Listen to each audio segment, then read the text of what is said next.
ओम नमो आदेश. मित्रांनो, रावण हे नाव ऐकल्यावर आपल्या डोळ्यासमोर येते ते भगवान शिवाचा एक सच्चा भक्त, तसेच राक्षसी सामर्थ्याच्या बळावर सप्त लोकांमध्ये सत्ता असणारा व ज्याच्या नावाची भीती मानवालाच काय तर दैत्यांना व स्वर्ग लोकातील देवांना सुद्धा होती, असा हा रावण.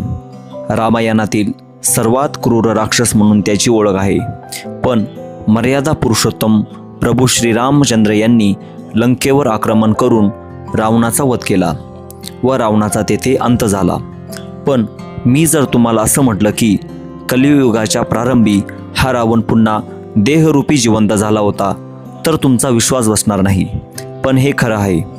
कलियुगाच्या प्रारंभी भगवान श्रीकृष्ण यांच्या आदेशानुसार नाथ संप्रदायाची स्थापना झाली. नवनाथ भक्तिसार या ग्रंथामध्ये रावणाला संजीवनी मंत्राने पुन्हा जिवंत केले याचा पुरावा दिलेला आहे. या ग्रंथाच्या 33व्या अध्यायामध्ये ओवी क्रमांक 200 ते 228 येथे या विषयाचा संपूर्ण संदर्भ दिलेला आहे.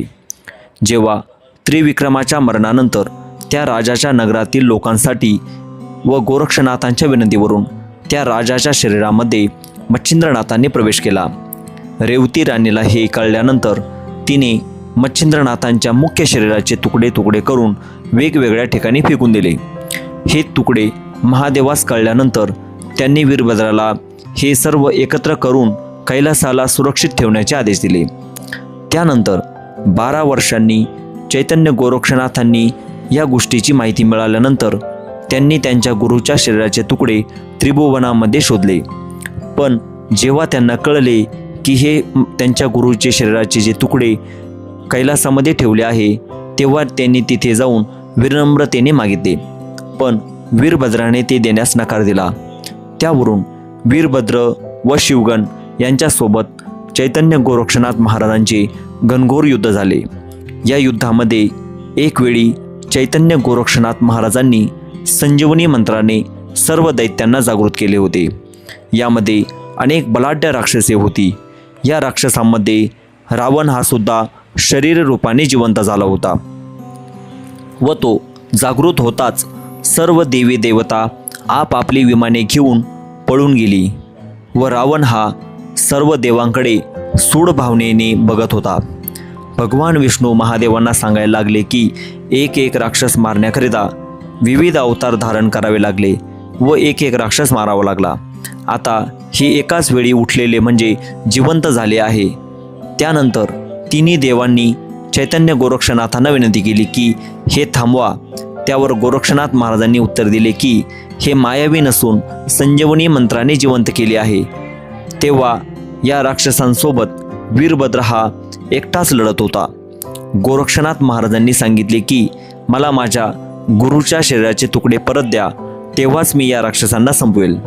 त्यांनी अशी अट घातली. त्यानंतर महादेवांनी व भगवान विष्णूंनी ते मान्य केले. पण गोरक्षनाथांनी पहिले ते देण्यास सांगितले व त्यांना त्यांच्या गुरूच्या शरीराचे तुकडे पुन्हा मिळाल्यानंतर चैतन्य गोरक्षनाथांनी स्पर्शास्त्राचा वापर करून सर्वांना जमिनीस चिकटवले व त्यावर अग्नी अस्त्राचा वापर करून वीरभद्रासह सर्वांना एकाच वेळी भस्म केले होते. यामध्ये रावण हा सुद्धा पुन्हा भस्म झाला व पुन्हा महादेवाच्या विनंतीवरून वीरभद्रास गोरक्षनाथ महाराजांनी संजीवनी मंत्राने जिवंत देखील केले. चैतन्य गोरक्षनाथ महाराजांची अफाट शक्ती यामध्ये आपल्याला दिसून येते. एकाच वेळी जिवंत करणे व एकाच वेळी भस्म करणे हे नाथशक्तीला विशेष काही मोठी गोष्ट नाही. अशी ही शाबरी विद्येची ताकद देखील आहे.